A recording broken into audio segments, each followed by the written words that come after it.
Hi hello ಎಲ್ಲರಿಗೂ ನಮಸ್ಕಾರ. Cricket talk with Nadeem Akram ವಿಶೇಷ ಕಾರ್ಯಕ್ರಮಕ್ಕೆ ಸ್ವಾಗತ. ನೀವು ನೋಡ್ತಾ ಇದ್ದೀರಾ ಮಿತ್ರರ ಮಿತ್ರ. ಕ್ರಿಕೆಟ್ ಯಾಕೆ ಆಯ್ಕೆ ಮಾಡ್ಕೊಂಡೆ ಅಂದರೆ,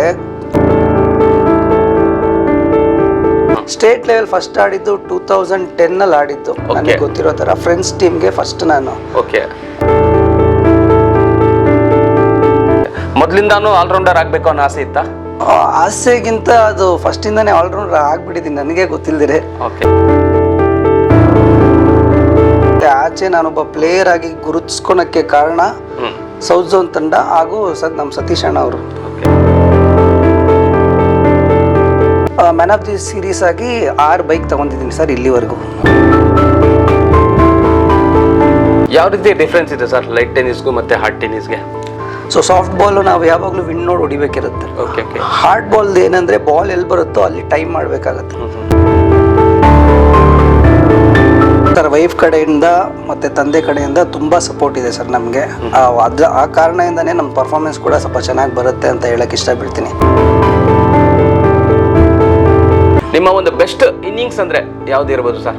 ಶ್ರೀನಿವಾಸಪುರದಲ್ಲಿ ಆಡಿರ್ತೀನಿ ಸರ್. ಅಲ್ಲಿ ಒಂದು 90 ರನ್ಸ್ ಟಾರ್ಗೆಟ್ ಕೊಟ್ಟಿರ್ತಾರೆ 6 ಓವರ್ಸ್ಗೆ. ಓಕೆ, ಒಬ್ಬನೇ ಬಂದ್ಬಿಟ್ಟು ಅದರಲ್ಲಿ ಒಂದು 84 ಹೊಡೆದಿರ್ತೀನಿ. ಓಕೆ, ಅದು ನನಗೆ ಬೆಸ್ಟ್ ಅಂತ ಅನಿಸುತ್ತೆ ಸರ್. ಬೌಲಿಂಗಲ್ಲಿ ಒಂದು ದಾವಣಗೆರೆಯಲ್ಲಿ ಟೂರ್ನಮೆಂಟ್ ಇರುತ್ತೆ, ಅಲ್ಲೊಂದು 5 ವಿಕೆಟ್ಸ್ ಎತ್ತಿರ್ತೀನಿ ಸರ್ 1 ಓವರಲ್ಲಿ. ನಿಮ್ಮ ಪ್ರಕಾರ 3 ಬೆಸ್ಟ್ ಬ್ಯಾಟರ್ಸ್ ಅಂದರೆ ನಿಮ್ಮ ಸ್ವಸ್ತಿಕ್ ನಾಗರಾಜ್ ಅವ್ರ ಪ್ರಕಾರ ಯಾರು ಇರ್ಬೋದು ಸರ್? ಬ್ಯಾಟರ್ಸಲ್ಲಿ 3 ಜನ ಹೇಳೋದು ತುಂಬ ಅಂದರೆ ತುಂಬ ಕಷ್ಟ ಇದೆ ಸರ್. ಯಾಕೆಂದರೆ ಬೌಲರ್ಸ್ ಆಗಿ ಆಲ್ ಟೈಮ್ ಫೇವ್ರೆಟ್ ನಮ್ಮದು ಪುರುಷಿ ಅಣ್ಣ ಸರ್. ಸರ್ 3 ಶ್ರೇಷ್ಠ ಆಲ್ರೌಂಡರ್ಸ್ ಅಂದರೆ ನಿಮ್ಮ ಪಟ್ಟಿಯಲ್ಲಿ ಯಾರು ಇರ್ಬೋದು ಸರ್? ಸಾಗರ್ ಭಂಡಾರಿ ಹೇಳಲೇಬೇಕಾಗುತ್ತೆ ಆಲ್ರೌಂಡರ್ ಪಟ್ಟಿಯಲ್ಲಿ. ಕ್ರಿಕೆಟ್ ಆಡಿ ಹೆಸರು ಮಾಡೋದು ಈಸಿ, ಅಂದರೆ ಒಂದು 2-3 ವರ್ಷದಲ್ಲಿ ಹೆಸರು ಆಗಿಬಿಡುತ್ತೆ. ಖಂಡಿತ ಆ ಹೆಸರು ಉಳಿಸ್ಕೊಂಬರೋದು ತುಂಬ ಕಷ್ಟ ಆಗುತ್ತೆ ಸರ್. ದಾವಣಗೆರೆಯಲ್ಲಿ ಹೋಗಿ ಆಡೋ ಎಕ್ಸ್ಪೀರಿಯೆನ್ಸು ಒಂದು ವಿಭಿನ್ನ ರೀತಿ ಇರುತ್ತೆ, ತುಂಬ ಖುಷಿ ಕೊಡುತ್ತೆ. ಯಾಕೆಂದರೆ ಎಲ್ಲರೂ ಲೈವ್ ನೋಡಿ ಮನೆಯಲ್ಲೇ ಇರೋ ಕಾಲದಲ್ಲಿ ಅಲ್ಲಿ ಗ್ರೌಂಡ್ ಫಿಲ್ ಆಗಿರುತ್ತೆ.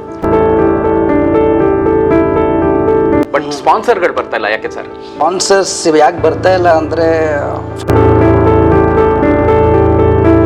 ಕ್ರಿಕೆಟ್ ನಾವು ಬಿಟ್ಟರು ನಮ್ಮನ್ನ ಕ್ರಿಕೆಟ್ ಬಿಡಲ್ಲ. ಸೊ ಕ್ರಿಕೆಟ್ ಬಿಡ್ತೀನಿ ಅಂತ ನಾನು ಅನ್ಕೊಳಲ್ಲ ಸರ್, ಕ್ರಿಕೆಟ್ ಆಡ್ತಾನೆ ಇರ್ತೀನಿ ಸರ್. ಬೌಲರ್ ಆಗಿ ಹೇಗೆ ಥಿಂಕ್ ಮಾಡಬೇಕು ಅಂದರೆ, ಸೊ ಅವ್ರ ಮೈಂಡ್ ಸೆಟ್ನ ರೀಡ್ ಮಾಡಬೇಕು, ಮತ್ತು ಕಾಲು ಫುಟ್ ಮೂಮೆಂಟ್ನ ನೋಡಬೇಕು ಸರ್. ಅದರಲ್ಲಿ ಗೊತ್ತಾಗುತ್ತೆ ಅವರು ಎಲ್ಲಿ ಹೊಡಿಯೋಕ್ಕಿದ್ದಾರೆ ಅಂತ. ಸೊ ಅದ್ರ ವಿರುದ್ಧ ನಾವು ಬೌಲಿಂಗ್ ಹಾಕ್ಕೊಂಡು ಹೋಗ್ಬೇಕೆ ಹೊರತು. ಸರ್ ಈಗಿನ ದಿನಗಳಲ್ಲಿ ಸ್ವಿಚಿಂಗ್ ತುಂಬ ಜಾಸ್ತಿ ಆಗ್ತಾ ಇದೆ. ಆ ಬ್ಯಾಟ್ಸ್ಮನ್ ನೋಡಿದ್ರೆ ಗೊತ್ತಾಗುತ್ತೆ ಅವರು ಎಲ್ಲಿ ಸ್ಟ್ರಾಂಗ್ ಇದ್ದಾರೆ. ಸೊ ಯಾವ ಶಾಟ್ ಅಟೆಂಪ್ಟ್ ಮಾಡೋಕ್ಕೆ ಹೋಗ್ತಾರೆ ಅಂತ ನಮಗೆ ಮುಂಚೆನೇ ಗೊತ್ತಾಗುತ್ತೆ. ಜಾಸ್ತಿ ಯಾವುದೋ ವಿಡಿಯೋನೇ ಮಾಡಿಲ್ಲ ಸರ್. ನನಗೆ ವಿಡಿಯೋ ಮಾಡೋಕ್ಕೆ ಕಳಿಸ್ತಾರೆ ಟೂರ್ನಮೆಂಟ್ ಬಗ್ಗೆ ವಿಶ್ ಮಾಡೋಕ್ಕೆ. ಮತ್ತು ಇಷ್ಟು ಮಾತಾಡಿರೋದೇ ನನಗೆ ಗ್ರೇಟ್ ಅನಿಸುತ್ತೆ ಸರ್. ನನಗೆ ರಾಜ್ಯ ಕಂಡ ಶ್ರೇಷ್ಠ ಆಟಗಾರ ಸ್ವಸ್ತಿಕ್ ನಾಗರಾಜ್ ಅವರ ಸಂದರ್ಶನ ಅತಿ ಶೀಘ್ರದಲ್ಲಿ ನಿಮ್ಮ ಮಿತ್ರರ ಮಿತ್ರ ವಾಹಿನಿಯಲ್ಲಿ ಮಾತ್ರ.